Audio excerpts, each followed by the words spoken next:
I cut my evil parents and entitled sister off for over a decade. So when they suddenly showed up demanding my money, tried to turn my husband against me, and claimed they had rights to my child, I went scorched earth and destroyed them completely. I've been no contact with my parents and my sister for a little over 11 years. This wasn't some dramatic explosion or one big fight. It was a long buildup of smaller things that finally crossed a line I couldn't uncross. Growing up, my parents were not good people. They weren't openly abusive in ways that make for dramatic stories, but they were quietly destructive. They stole money from me once I started working. They opened things in my name without asking. They let my sister do whatever she wanted and blamed me when it went wrong. If something broke, it was my fault. If she failed, I should have helped her more. If I succeeded, I was lucky or selfish. They never apologized for any of it. They never even acknowledged it. When I finally confronted them in my early 20s, they told me I was being dramatic and ungrateful. So I stopped arguing. I stopped explaining. I just left. I moved cities, changed my number, and quietly rebuilt my life. No big speech, no ultimatums. I just disappeared from their world. And, honestly, it was the best decision I ever made. I'm now in my mid-30s. I'm married to a good man. We planned our child, waited until we were stable, and live a pretty normal life. We're comfortable, not flashy. I work, my husband works, we pay our bills, and we mind our business. My husband knows I'm no contact with my family and why in broad terms, but I've never dumped every detail on him because it hasn't mattered. Until now. A few weeks ago, that peace ended. They showed up at my house, unannounced. All three of them. I opened the door and immediately knew this wasn't a coincidence. They hadn't missed me. They hadn't suddenly grown consciences. They knew where I lived. They knew I was married. They knew I had a child. That alone told me they'd been paying attention from a distance. My parents were overly warm in a way that felt fake right away. Lots of, "Look at you. We're so proud. We should have fixed things sooner." My sister barely looked at me. She walked straight past me and started looking around my house, commenting on the space, the neighborhood, the furniture. Then she noticed my child. That was the moment my guard went all the way up. She reached for my kid like she had a right to. I stepped between them and removed her hands without raising my voice and said, very clearly, "Do that again, and this visit ends." It wasn't said angrily. It wasn't a threat. It was a statement. Everyone heard it. My parents looked offended. My sister rolled her eyes, but she backed off. We sat down, and within 10 minutes the real reason for the visit came out. At first it was subtle. Comments about how expensive things are these days, how hard retirement has been, how families should support each other when someone is doing well. Then my sister dropped the subtlety entirely and said something along the lines of me being in a position now to help everyone out. I told them no. Calmly. Immediately. That's when their tone shifted. My parents started talking about everything they'd done for me, about how I wouldn't be where I am without them, about how cutting them off had hurt them deeply. Then one of them mentioned that grandparents have rights, and that it wasn't fair for me to keep a child from their family. I told them the visit was over. I didn't argue. I didn't explain. I walked them to the door. My sister muttered something about how I'd regret being this cold. I closed the door anyway. After they left, my husband asked me if this was normal behavior for them. I told him no, but also yes. This was exactly who they'd always been, just louder now. I'm not scared of them. That's the thing. I've already lived without them. I know I can do it again. But I am alert now in a way I haven't been in years. They didn't come back for me. They came back for what I built. I don't plan on letting them anywhere near it. I just want to make sure I end this the right way. Update 1. I didn't reach out to my parents or sister again. I didn't send a follow-up message. I didn't explain myself, and I didn't warn them. I just went back to living my life. Part of me hoped that being told no, clearly and calmly, would make them retreat. That was naive on my part. They never contacted me directly again.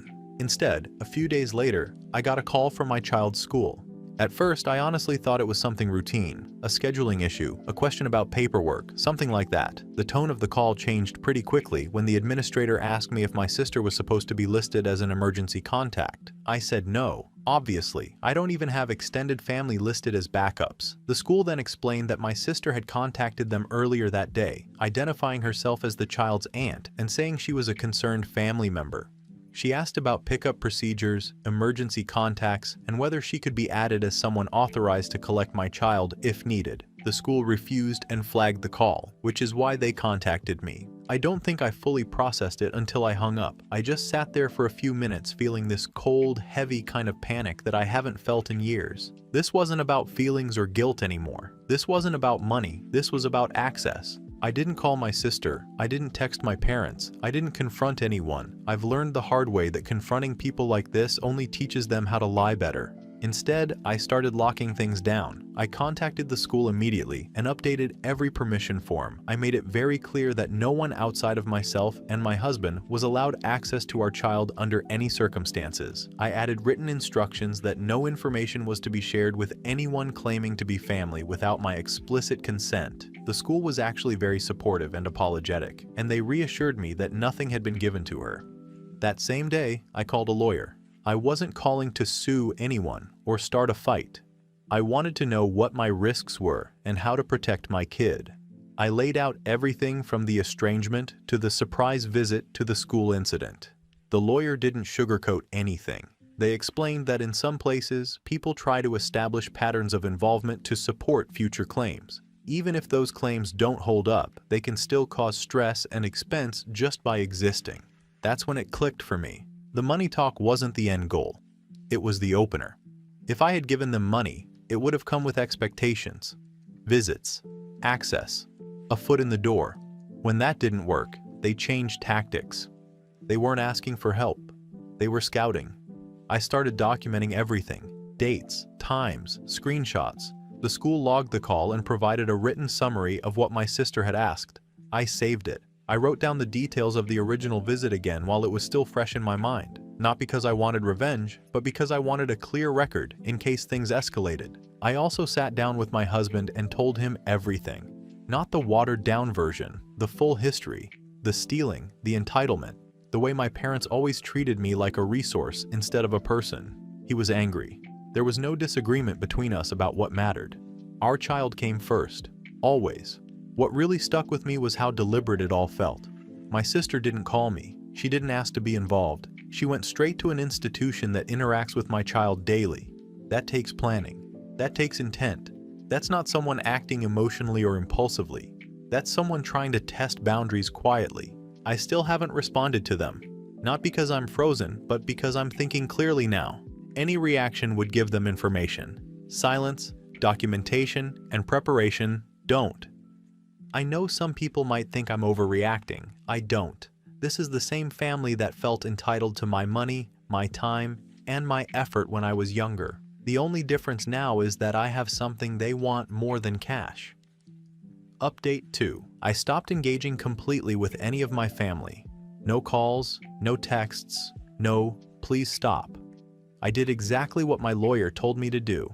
I documented, locked things down, and lived my life. I took my kid to school. I went to work. I cooked dinner. I didn't poke the bear. That's when they changed tactics. I found out through a cousin I haven't spoken to in years. She didn't come at me aggressively. She came cautious, asked how I was doing, asked how my husband was, then, very carefully, asked if everything was okay at home. That's when I knew. Apparently my parents had started talking, not to me, not directly, to anyone who would listen. Aunts, uncles, second cousins, people I barely remember sharing holidays with as a kid. According to them, I was unstable, overreactive, holding grudges. My husband was either controlled by me or completely checked out. My child was being isolated. They were just worried grandparents who didn't understand why they were being shut out. They framed it as concern. That's the part that almost impressed me. What they didn't count on was me not panicking. I didn't jump into group chats. I didn't start defending myself point by point. I didn't make a Facebook post. I didn't ask people to take sides. I did one thing. I forwarded everything I could collect to my lawyer. Screenshots of messages people sent me repeating what they'd heard. Notes from phone calls. Dates. Names. The same phrases popping up over and over again, which made it very clear this wasn't organic gossip. It was coordinated. My lawyer drafted one letter, not 10, not a back and forth, one letter. It went to every person who had contacted me repeating the lies, and a few who hadn't, but were clearly part of the circle it was spreading through. The letter was calm, clinical. no emotion. It stated that false claims were being made about my mental health, my marriage, and my parenting. It stated that these claims were untrue. It stated that continuing to spread them would be considered defamation and harassment. It asked them to stop. That was it. I didn't add a personal note, I didn't explain my side, I didn't soften it. The fallout was immediate. My phone didn't blow up with accusations. It blew up with panic. People asking if they were in trouble. People apologizing for just repeating what they heard.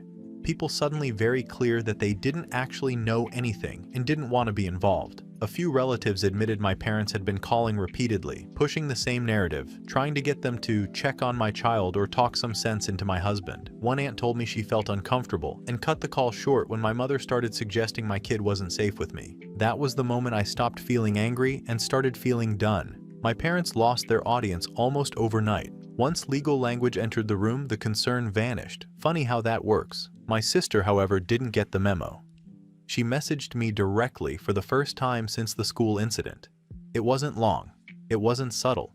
It accused me of being selfish, of hoarding my own child, of acting like I owned something that belonged to the family. It suggested that I thought I was better than everyone else because I had money and stability. I didn't respond. I didn't correct her. I didn't tell her she sounded unhinged. I saved it. What stood out wasn't the insult. It was the wording. The way she talked about my child like a resource instead of a person.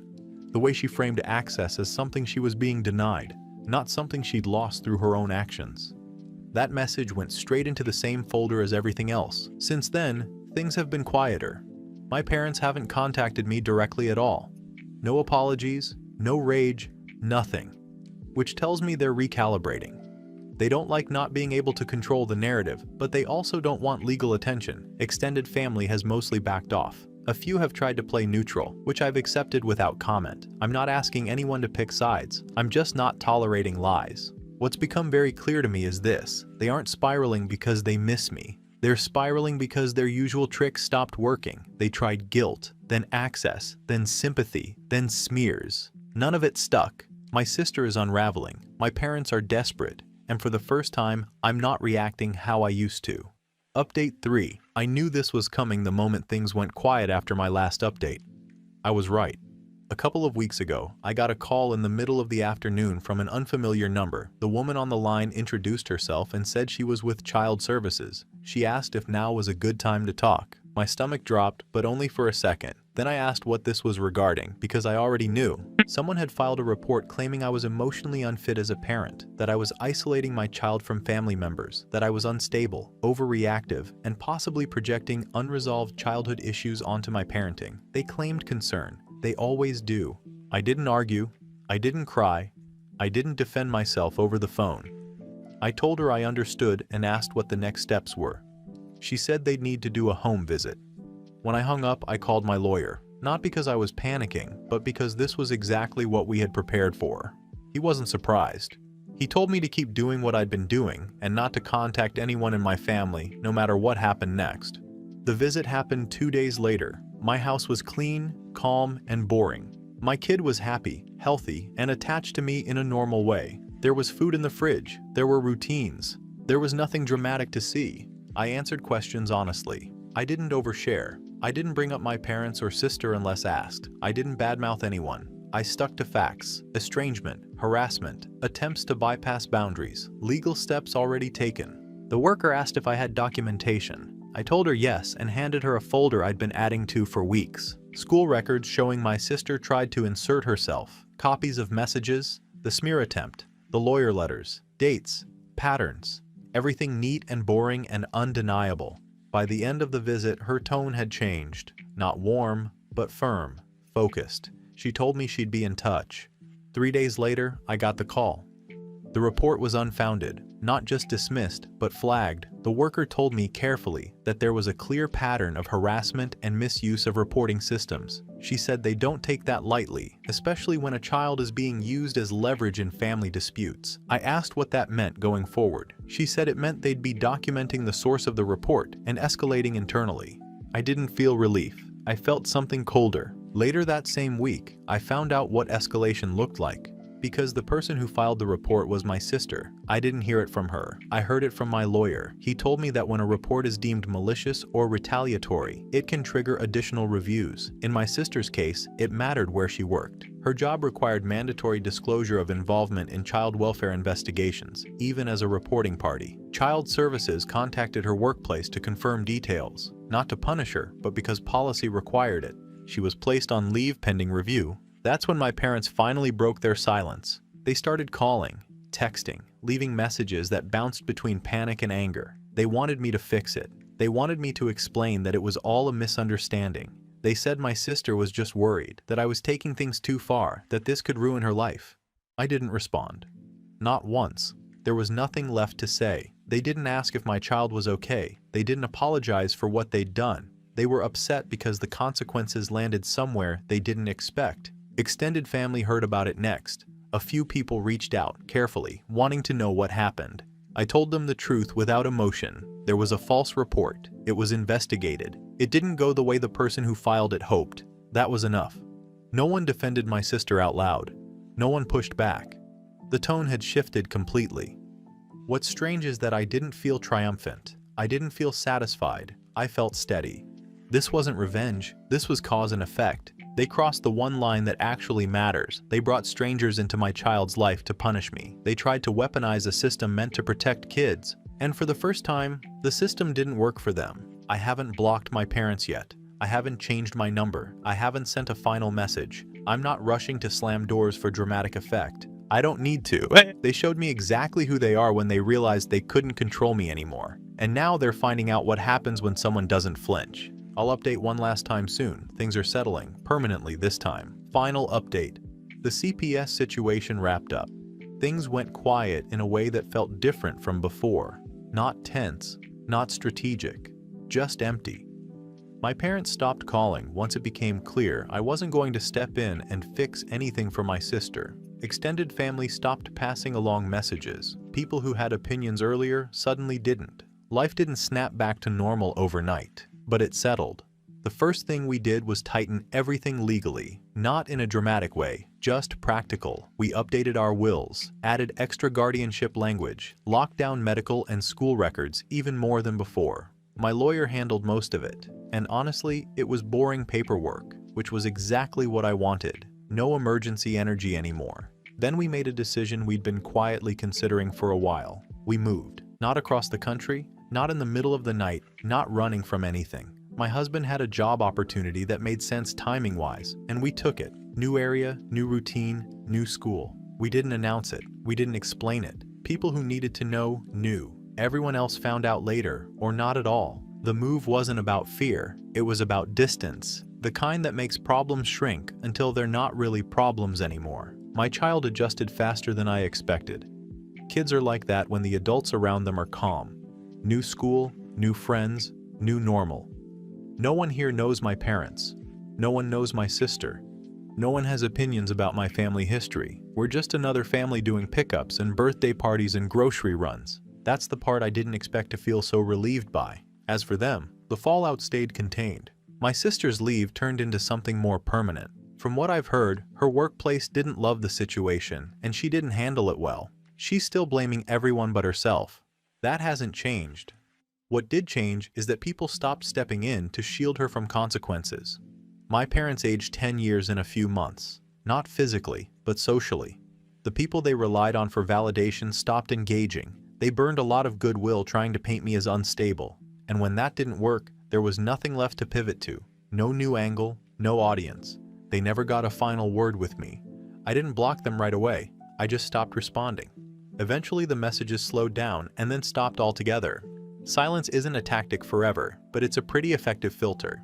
People who want drama get bored when there's nothing to feed off. Extended family stopped bringing them up, not because anyone made a rule, but because there was nothing to say. No updates, no new crisis, no access to my life to gossip about. And that's when it hit me that this was the ending. Not some big win, not revenge, not closure in the movie sense. Just absent. I don't hate them, but I definitely don't forgive them either.